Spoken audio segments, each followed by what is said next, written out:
Brahmadivyo Brahmavidya Sampradaya Kartabhyo Vamsha Rishibhyo Gurubhyo Namaha Shri Gurubhyo Namaha. Om Shanti Shanti Shanti. Este último Shantipata, Om Namo Brahmadivyo, hace referencia a este milenario linaje, a esta milenaria transmisión de esta enseñanza desde el origen de los ciclos, de la manifestación. ¿Y en qué forma se ha transmitido más poderosamente esta enseñanza? A través del silencio. En el linaje del Advaita Vedanta está nuestro Guru, está Shankaracharya, están los maestros anteriores de Shankaracharya, pero al origen, Adi, se llama el Adi Guru, el Guru primordial, es Dakshinamurti, esta forma de Shiva que enseña en silencio, por su emanación. Esta enseñanza que va más allá de la mente, que va más allá de los conceptos, que va más allá del intelecto. Entonces, un termómetro para nuestra sadhana, nuestra práctica, ver si nuestro camino está teniendo resultado, es observar si tengo momentos de silencio. Si tengo momentos de silencio, si tengo momentos de no mente. O si tengo momentos en que no me identifico con la mente, que sería casi lo mismo. En que la mente puede estar funcionando, pero lo veo como la mente, no yo. Y una clara comprensión experiencial de que una cosa es mi existencia, mi conciencia, lo que soy, y otro es la mente, que es prakriti, es parte de la manifestación. Es cambio, es dualidad, es conflicto. Esta es la naturaleza de la mente. Pero detrás de esta mente hay este infinito, eterno y siempre presente silencio.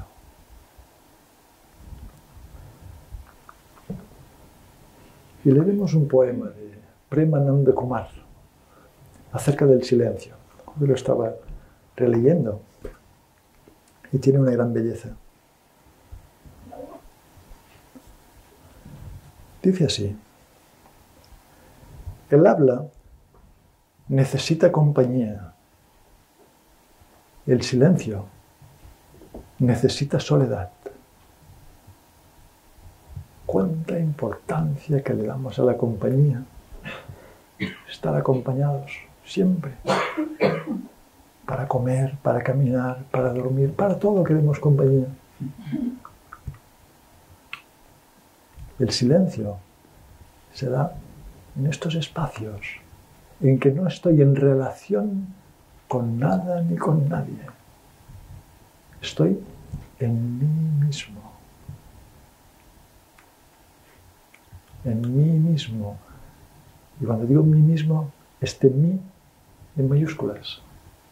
Es decir, voy un poco más allá del pequeño personaje que me creo ser. Voy a esta esencia incambiable en mí. El habla necesita compañía. El silencio necesita soledad.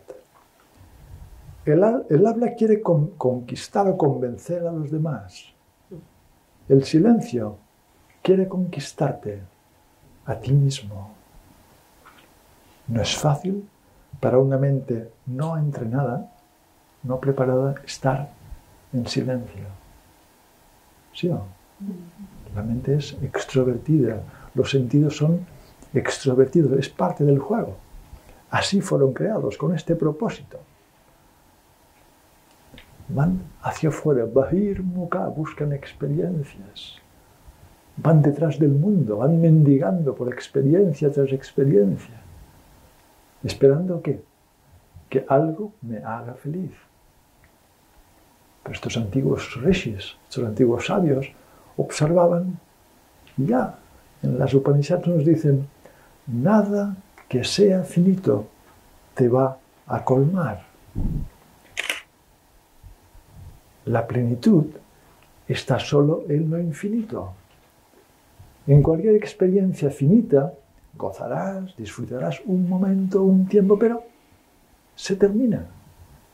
Y vuelve el proceso de seguir buscando y de seguir buscando aquella experiencia, aquel hecho, aquella persona, aquel curso, aquel lo que sea, el coche o casa o lo que sea, que me haga feliz. ¿Y qué pasa? Cuando tengo una casa nueva, ¿qué pasa? Que al cabo de 2 meses empiezo a ver los defectos. Y pasa con todo, con las relaciones, con todo. Entonces es un cambio de visión. No en lo que logro, en lo que soy. En lo que soy. Pero observar lo que soy es un hecho que necesita mucha fuerza. Porque los sentidos y la mente van hacia afuera. Y tengo que tener la fortaleza de decir, no, aquí y ahora quiero observar mi propia existencia, la conciencia que siempre está en mí. Y si tengo un destello del tremendo gozo que existe en mí pulsando como conciencia, si tengo un destello de que esta conciencia que pulsa y vibra en mí es la misma que pulsa y vibra en todos los corazones, de todos los seres, de todos los mundos, la concepción que tengo acerca de mí se transforma, cambia. Ya no puedo sentirme este ser sufriente y limitado que me creía ser. ¿Y de dónde vino esta enseñanza? ¿Quién me enseñó esto? ¿Cómo percibí y descubrí esto? En el silencio. La gran función del gurú es llevarte al silencio para que allí te encuentres con el gran gurú, que es tu propia esencia, que eres tú mismo. Es ver lo que ya eres. Es ver lo que ya eres. No es un logro, no es un resultado, no es fruto de nada. Ya está aquí. Es este reconocimiento de esta esencia que es plenitud, luminosidad.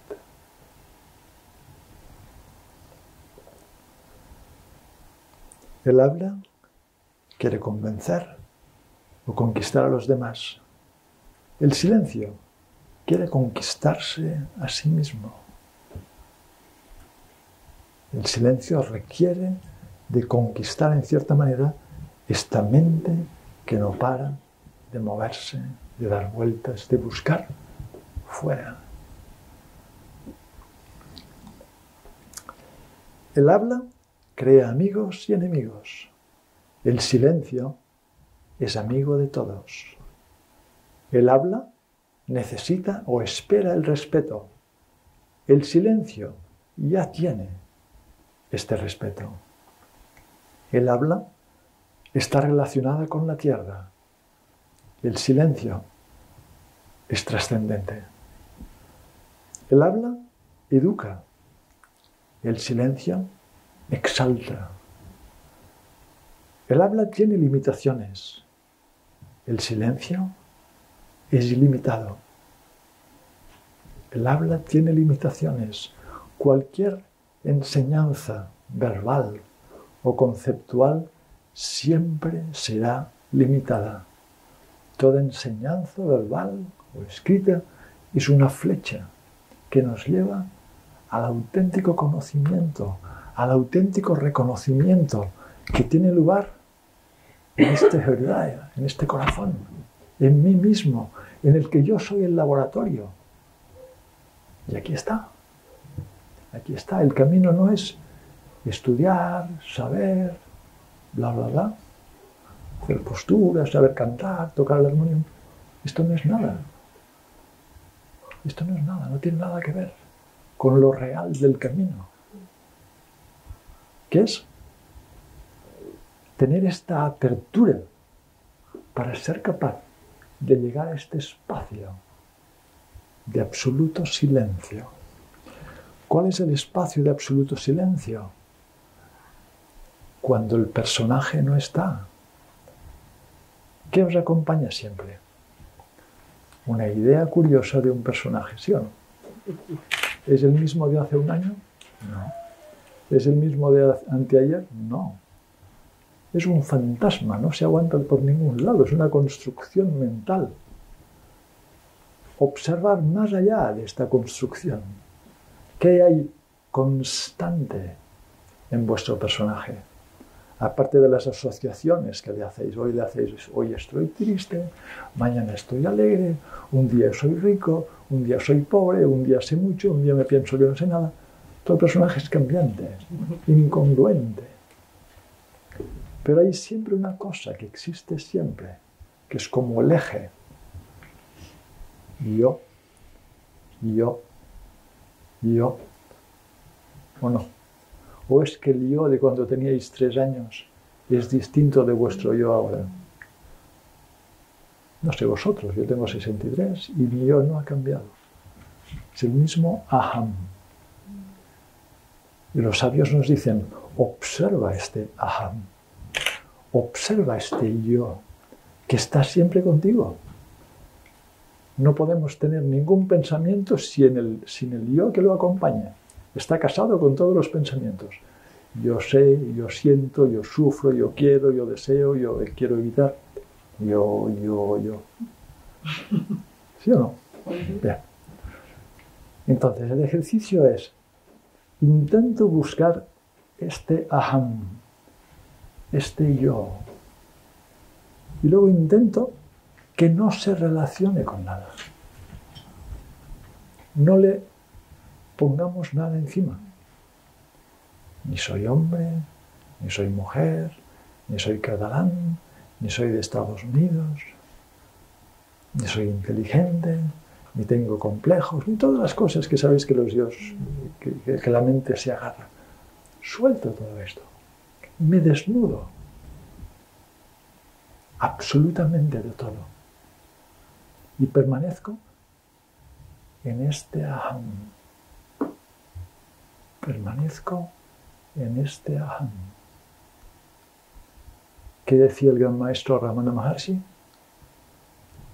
La semana pasada estuvimos viendo su enseñanza.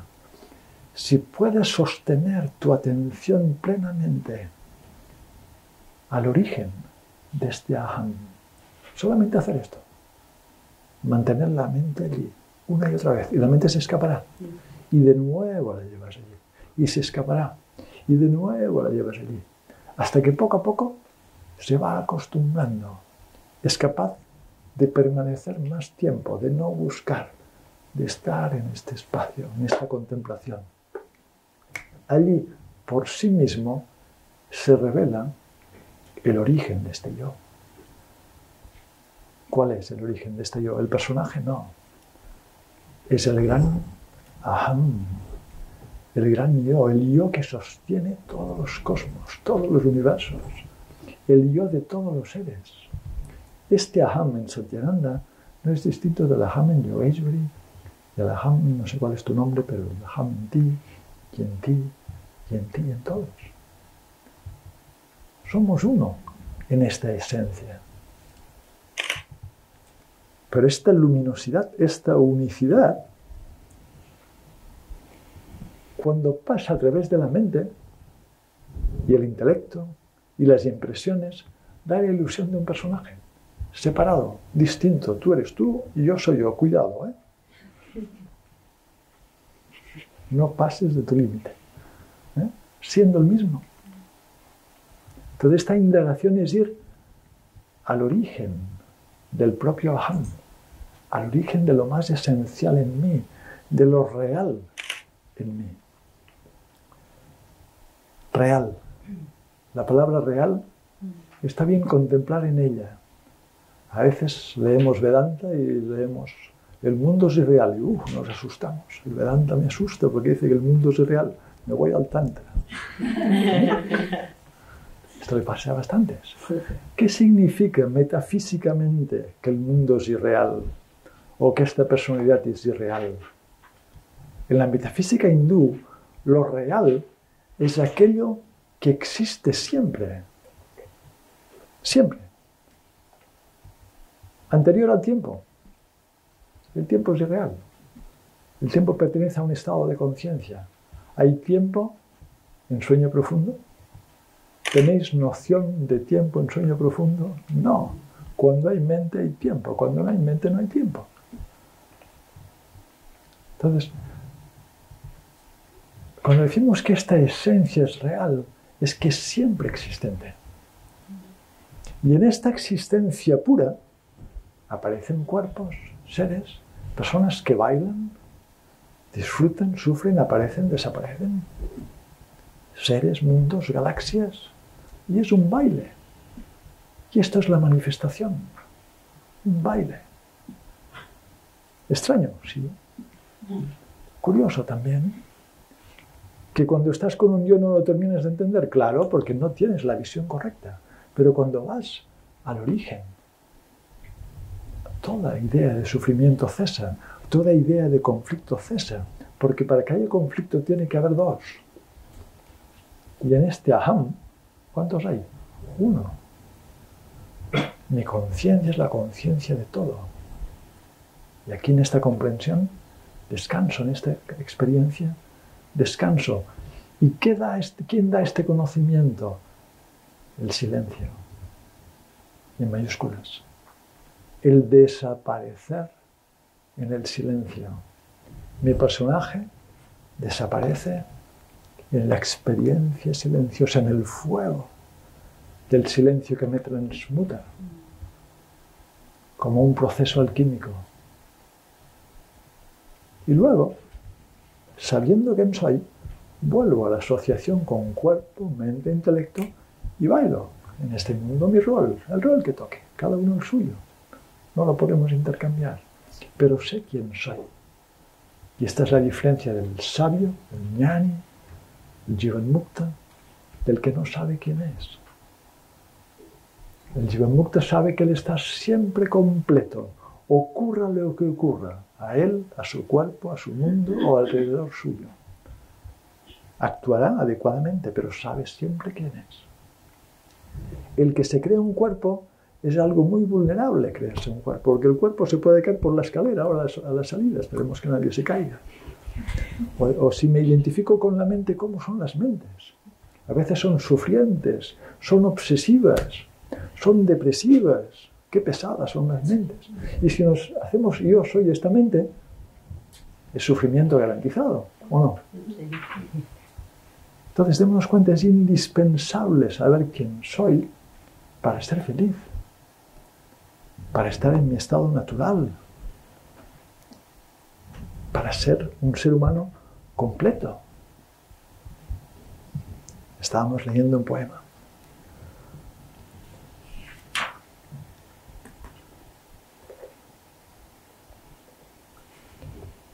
El habla tiene limitaciones. El silencio es ilimitado. El habla necesita esfuerzo. El silencio mucho más. Aquí lo habíamos dejado. El habla es humana. El silencio es divino. Mientras hablas, te oyen otras criaturas. En silencio puedes oír al Creador. El silencio te lleva a la quietud de la mente, luego a la introspección, a la purificación y finalmente a la liberación.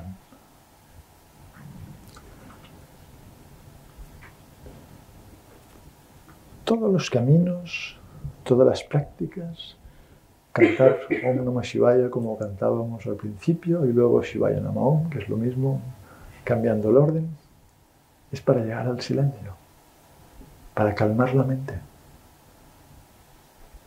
para que poco a poco la vibración del mantra vaya quietando estos vrittis, estos movimientos y pueda observar detrás del pensamiento ¿Qué es lo que existe siempre?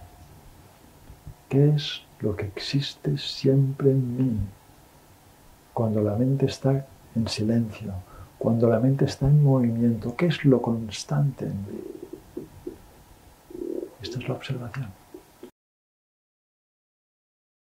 Om Purnamahada Purnamidam Purnat Purnamudakshate Purnasya Purnamadaya Purnam Eva Vashishyate. Om Shanti Shanti Shanti. Sadhgurunath Maharaj Ki Jai.